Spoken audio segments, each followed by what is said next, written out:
네, 안녕하세요. 강프로입니다. 이번 영상에서는 CCS에 대해서 분석해 보도록 할 텐데, 자, 오늘 CCS가 6.5%대 하락 마감이 됐고 3,000원대 이하로 떨어졌습니다. 일주일 전에는 4,000원을 돌파하는 상황이 벌어졌지만 주가가 추가적으로 움직이지 못하고 하락하는 구간이 나왔고요. 지금은 22평에 수렴되어 있는 상황입니다. 제가 차트를 가지고 이야기를 계속해서 드리니까 차트는 과거일 뿐이다라고 이야기를 하는 사람들이 있습니다. 그런데 제가 이야기를 드리는 차트에 대한 움직임은 과거에 어떠한 패턴이 나왔으니까 이런 패턴이 나왔을 때 미래에도 이렇게 나올 것이다, 이런 이야기를 드리는 게 아닙니다. 다시 말씀드리지만 주가가 올라가는 데는 어떠한 재료, 어떠한 실적에 대한 기대치보다 가격이 먼저 반영을 하고, 그 가격이 반영하는 과정에서는 신고가 구간을 거쳐야 되고요. 그리고 신고가 구간을 거쳐야 되는 과정에서 내가 눌림목 매수로 할 건지 그리고 돌파 매수로 할 건지 그 두 가지만 체크를 한다면 CCS를 어느 구간에서든 매수를 할 수 있다. 즉 시세가 나오는 구간에서는 말이죠. 자, 그러면 저는 여기 나왔었던 상한가 두 방을 먹었느냐? 못 먹었습니다. 못 먹었어요.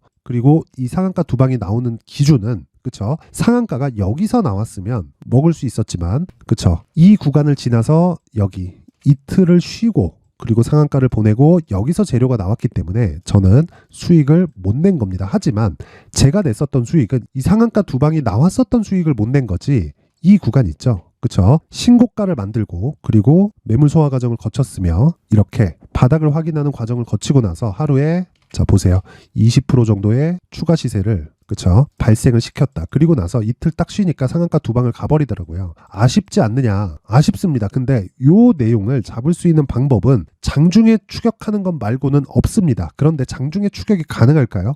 가능합니다. 가능한데 장중에 추격하면 내가 얻을 수 있는 수익의 폭도 굉장히 줄어들어요. 그래서 오늘 이야기 드릴 내용은요, CCS 기준에서 내가 제시세 구간이 있다고 이야기를 드렸는데 그게 어느 정도 가격 선에서 올 건지, 그리고 지금 우리가 바닥을 확인하는 과정을 어떻게 보낼 건지, 그 부분에 대해서 집중적으로 이야기를 드리겠습니다. 자, 우선 확인이 필요하겠죠. 그 확인은 제가 아까 전에 이렇게 말씀드렸죠. 10월 30일 날, 10월 30일 날, 그쵸, 요 내용이 왜 나온 건지를 다시 한번 이야기를 드리겠습니다. 쭉 올려서 보면 시간이 좀 지나다 보니까 많이 올려야 되는데, 일단 여기는 강프로의 무료 소통방이고요. 그리고 내용을 보면, 자, 10월 30일, 자 보세요, 10월 30일 있죠. 강프로의 무료 소통방 500분 있고요. 지금 500분이서 함께 하는 방입니다. 자, 내용 보세요. CCS 10월 30일, 그쵸, 시초가 8시 58분 장 시작 전에 진입이 됐고요. 그리고 나서 상승폭을 확인해 보면 시가 대비해서 고가, 그쵸, 하루에 20% 가까운 수익 구간이 발생이 됐다. 근데 이 구간에서 우리가 알아야 되는 내용은, 그쵸, 신고가 이후라는 겁니다. 무슨 얘기냐면 초전도체 관련된 내용이 나오면서, 그쵸, 요렇게 올라간 거예요. 근데 그 사전 작업이 있었다는 겁니다. 여기서는 어떤 재료가 나왔느냐?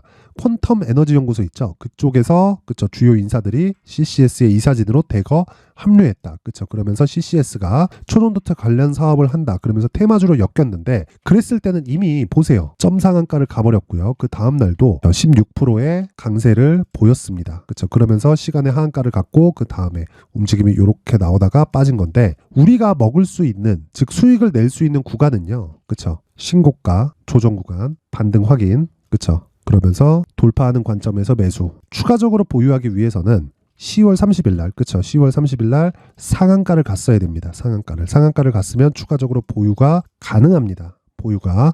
근데 상한가를 가지 않았을 때는요, 왜 보유가 안 되느냐? 상한가를 가게 되면 다음날 갭이 어느 정도 보장이 되거든요. 그쵸, 90%의 확률로 갭 상승이 나온다고 보시면 되고, 이런 과정에서 우리가 알아야 되는 내용은 한 가지밖에 없다. 신고가를 만들고 나서 주가가 상승을 한다. 자, 오늘 상한가 종목이 있습니다. 메디아나. 자, 보세요. 장중의 변동폭이 컸죠. 근데 왜 신고가를 만들면서, 그쵸, 재료를 터뜨리고 주가가 상승할까요? 그럼 우리는 저가 구간에서 어느 정도까지 수익을 낼 수 있을까요? 10에서 20% 전후. 그리고 오늘, 그쵸, 여기서 상한가를 가서 보유했다면 요런 내용이 만들어지는 겁니다. 근데 이런 구간은 제가 언제 공략을 했을까요? 자, 내용 확인할게요. 지난 금요일입니다. 지난 금요일. 자, 11월 17일 지난 금요일이죠. 그쵸, 지난 금요일이고, 정확하게 보시면 다시 시초가, 그쵸, 11월 17일 시초가에 진행이 되죠. 메디아나. 자, 보시면 시가 마이너스 1.9%. 즉 상승을 하는 부분만이 갭 상승에서 주가가 날아가는 게 아니라는 겁니다. 그 사전 작업이 분명히 있고, 그 시작점은 무조건 신고가 구간을 돌파하는 과정에서 나온다는 거예요. 정확하게 신고가를 돌파하는 과정에서 다음날, 그쵸, 갭으로 떨어뜨리니까 저는 시초가의 매수 주문을 넣은 겁니다. 그쵸? 이런 내용이 주성 엔지니어링이라고 다를까요? 주성 엔지니어링은 반도체입니다. 반도체 종목은 지금 연일 신고가를 가고 있죠.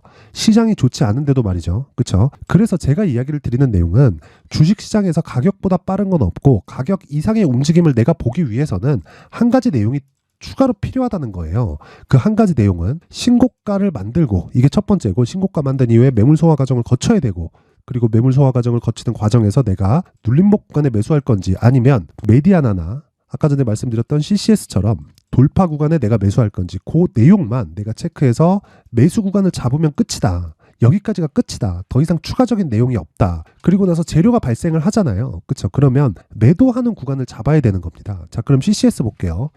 다시 CCS로 돌아와서 보면, 자, 보세요. 저는 이 구간에 매도를 하고 나서 하루에 20% 수익을 내고 이렇게 된 겁니다. 그리고 나서 자, 쓸데없이 또 빠집니다. 그쵸? 쓸데없는 건 아니지. 주가가 올라갔으니까 그게 쓸데없다고 볼 수는 없지만 시간에서 그쵸? 하한가를 가버렸어요. 하한가를 가는 과정에서 그쵸? 수급은 들어왔는데 하한가를 갔으니까 당연히 공략을 해야겠죠. 이날이 언제입니까? 11월 6일입니다. 11월 6일 한번 볼게요. 자, 내용 한번 확인하겠습니다. 자, 계속해서 공략하는 거 보이죠? 11월 3일에도 DIT 반도체고요. 두산테스나 당연히 반도체입니다. 시장이 안 좋은데도 불구하고 두산테스나는 지난 금요일도 계속해서 강세를 보였어요. 이건 베이스가 잡힌다는 거죠. 그 베이스가 뭐예요? 하이닉스입니다. 이런 건 보유가 돼요. 그런데 CCS를 포함해서 메디아나 같은 종목들은요, 아직까지 대형주가 베이스로 딱 붙들고 있는 상황이 아니기 때문에, 물론 업종별로 차별이 되겠지만 그 업종별로의 차별은 시가총액의 규모에 대한 차별이지, 업종별 대형주가 버티고 있었을 때 종목들은 움직임을 충분히 보여줄 수 있고 그 시작점은 여지없이 신고가다. 그 부분을 잊지 마시길 바랍니다. 그리고 내용 계속 확인해 볼게요. 11월 6일 확인하겠습니다. 자, 보세요. 11월 6일 CCS 시초가 매매 들어가죠. 정확하게 8시 54분에 진행이 되고, 그리고서 제가 VI 진입 보합권 상승 매도 나갑니다. 이렇게 매매가 진행이 됩니다. 다시 말씀드리지만 주식시장에서 신고가보다 더 중요한 내용은 없고요. 그리고 CCS 같은 경우에도 이미 신고가를 만들었기 때문에 이 구간에서 바닥 대비해서 너무 많이 올랐죠. 아직 마지막 한 방에 시세가 남았다. 그런 부분을 강프로의 무료 소통방에서 계속해서 진행을 하고 있고요. 지금 당장에 어느 정도 빠질지는 100% 확신할 수는 없죠. 그렇기 때문에 제가 내용을 장중에 계속해서 추적하고 있는 상황을 오셔서 보시면 됩니다. 자, 간단합니다. 신고가 만들고 나서 매물 소화 과정을 거치고요. 그 매물 소화를 거치는 과정에서 반드시 대형주의 유무를 체크한다. 대형주가 없었을 때는 돌파 관점으로 보고요. 대형주가 있었을 때는 눌림목 구간에 매수해도 된다. 하지만 이 구간에서는 단기 보유 전략 2주 안에 내가 매도하고 나올 수 있는 가격을 잡자. 이 내용이 끝입니다. 더 이상 추가적으로 발생할 수 있는 내용은 없다. 그쵸? 초전도체 관련해서 엄청나게 성장할 거다. 앞으로 미래가 바뀔 거다. 새로운 세상이 열릴 거다. 이런 부분보다 더 중요한 건 가격이라는 거고, 그런 가격적인 분석을 강프로의 무료 소통방에서 진행을 하고 있으니까 내가 시장에서 투자하고 있는 과정에서 심리가 안 잡힌다, 멘탈이 안 잡힌다 하시는 분들은 무료 소통방으로 입장을 하시면 됩니다. 당연히 무료로 진행을 하고 있고요. 영상 상단에 있는 전화번호로 참여라고 문자를 보내주시는 분들에 한해서만 제가 강프로의 무료 소통방 입장 링크를 순차적으로 공유를 해드리도록 할 테니까 시청해주시는 모든 분들이 상단의 전화번호 확인해서 참여라고 문자 보내주시면 됩니다. 자, 그리고 무엇보다 제가 분명히 말씀드립니다. 시세 한 방 남았고요. 그 남아있는 과정에서 어떤 식으로 가격을 잡아야 되는지는 제가 CCS의 가격 그리고 단기 보유 전략으로 준비를 해놨으니까, 자, 요 내용까지 제가 영상에서 이야기를 드리면 내용이 너무 길어질 수 있습니다. 자, 그래서 CCS의 가격과 그리고 단기 보유 전략, 다시 말씀드리지만 단기 보유 전략은 무조건 2주 안에 수익이 날 수 있는 가격대가 핵심입니다. 주식 투자에서 단기 전략은 2주 안에 모든 걸 다 끝내고 나오는 것을 의미를 하고요. 특히나 CCS 같은 세력주들은 2주도 가면 안 됩니다. 그쵸? 최소한 2주도 진행되면 안 돼요. 언제 급락이 나올지 명확하게 파악할 수 없기 때문에 2주 안쪽으로 끊어낼 수 있는 가격 전략이 필수적으로 필요하다. 그 내용을 여기 19페이지에 걸쳐서 준비를 해놨으니까 영상 상단에 있는 전화번호로 숫자 3이라고 문자를 보내주시는 분들에 한해서만 제가 CCS의 가격 그리고 단기 보유 전략을 공유해 드리도록 하겠습니다. 자, 항상 시청해 주셔서 감사드리고요. CCS 한 방 남았으니까 너무 걱정하지 마시고 지금 중요한 건 가격인 점 잊지 마세요. 자, 이제 23년도 다 끝나가지만 매매를 하시면서 스트레스를 받으시는 분들이 있을 수 있습니다. 시장이 항상 그렇긴 하지만 그래도 제 구독자분들과 시청해주시는 분들을 위해서 앞으로 차기 주도주가 될 수 있는 대시세 종목을 준비를 해왔습니다. 단타나 짧은 수익만을 쫓다 보면요, 잦은 손절로 계좌가 망가지는 건 순식간이고요. 그만큼 수익하고는 거리가 멀어지겠죠. 장기간 유지하기가 어렵기 때문입니다. 결과적으로 주식시장에서 돈을 벌기 위해서는요, 어떤 계기를 만들어야 되는데 그 계기는 한 종목에 비중을 실어서요, 수익을 보는 것 말고는 없습니다. 쓸데없이 잦은 매매를 하지 말라는 이야기고요. 그리고 한 종목에 비중을 실을 수 있어야 된다는 겁니다. 그런데 이 비중을 실는 과정에서 성장 산업군에 대한 이해가 필요하다는 겁니다. 이 부분을 반드시 기억을 하셔야 돼요. 자, 이런 성장 산업에 대한 구조와 제가 앞서 말씀드렸던 신고가 그리고 선반영 구조에 대해서 이해를 했을 때 이런 매매를 할 수 있게 됩니다. 2월 7일 강프로의 대시세 종목으로 에코프로 매수가는 17만원 이에서 진행이 됐고요. 그리고 목표가는 50만원부터 자율 매도 구간으로 잡았죠. 예상 수익 범위가 200% 이상으로 되어 있는데 신고가 이후에 선반영 평균치가 200% 이상이기 때문에 그렇습니다.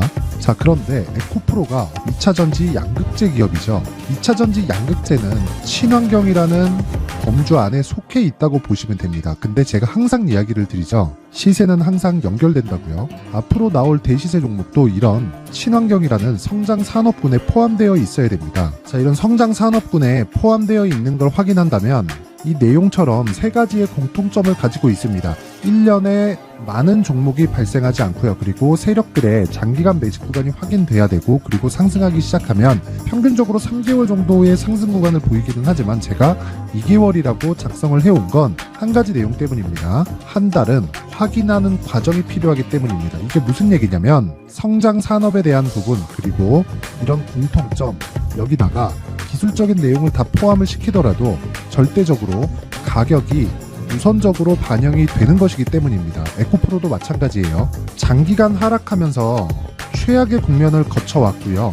이 구간에서 먼저 하락을 했다는 건 앞서 말씀드렸던 내용처럼 고가에 대한 부분이 아니라 저가, 즉 나쁜 부분을 반영한 이후에 신고가를 발생을 시켰다는 건 앞으로 좋을 부분을 반영이 되고 있다는 거죠. 그런데 본격적인 시세는 신고가 이후라고 말씀을 드렸고, 지금은 매물 소화 과정을 보내고 있습니다. 앞서 말씀드린 대로 가격 먼저 분석을 끝냈죠. 그리고 나서는 정부 정책의 방향과 맞는지를 체크를 해야 되는 겁니다.